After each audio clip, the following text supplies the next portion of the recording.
Lucky is the traveler who, after a long, tedious journey,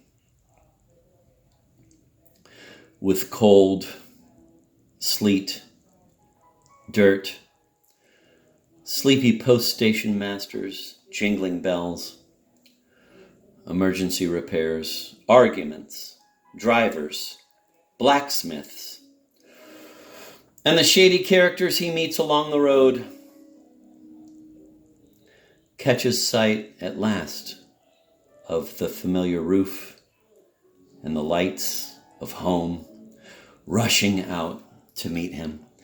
Then he'll see the familiar rooms, hear the joyful cries of the servants hurrying to greet him, the noise and stamping of his children, and the hushed words, interspersed with ardent kisses that erase all sad memories. Happy is the family man who possesses such a haven, but pity the poor bachelor.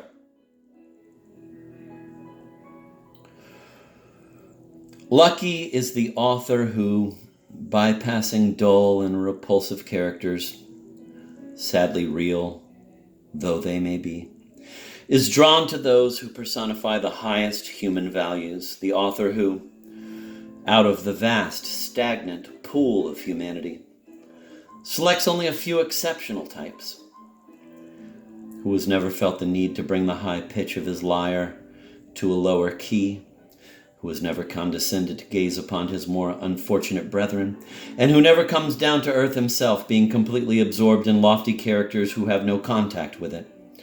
His lot is doubly enviable.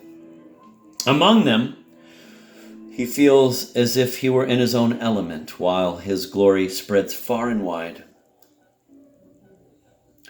He has clouded people's eyes with illusion. He has flattered them by concealing all that is sordid in life. He has shown them man in all his splendor, and the crowd runs behind his triumphal chariot, acclaiming him. He is hailed as a great poet, soaring high above other geniuses of this world, as an eagle soars above other high-flying birds. His name alone causes the ardent hearts of the young to quiver and fills eyes with responsive tears. He has no equal. He is God.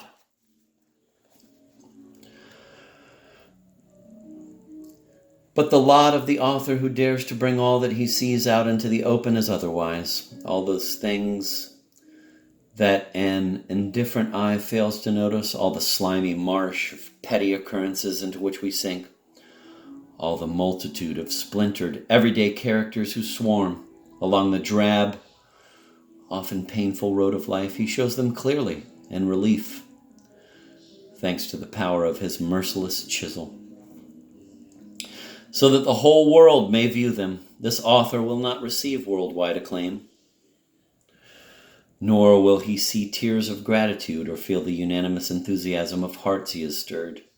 No 16-year-old girl will throw herself at him, giddy with admiration for her hero.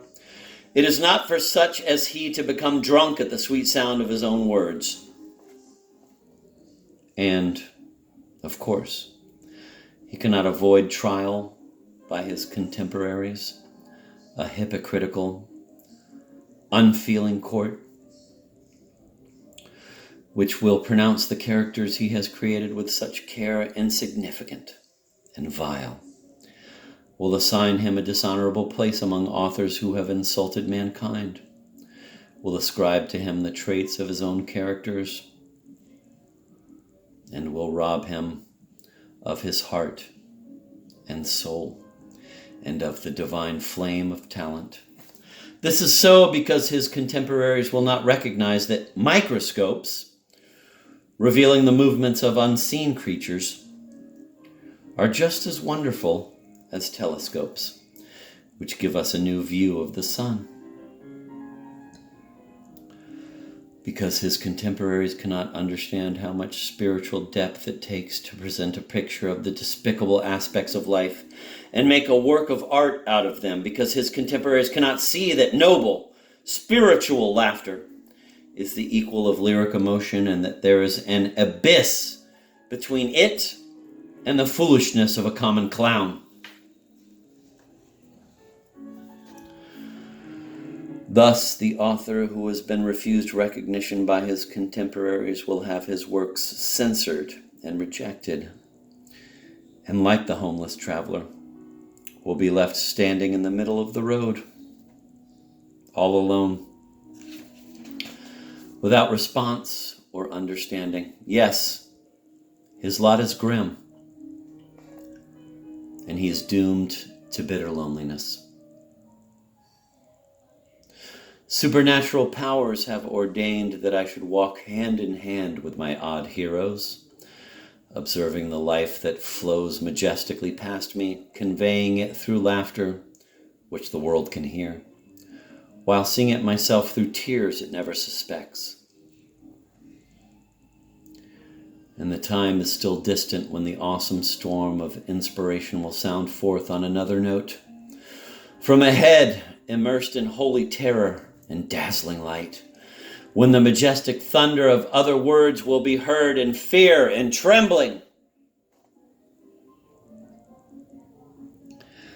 But let's be on our way, off with the furrow and the shadows that have appeared on the brow.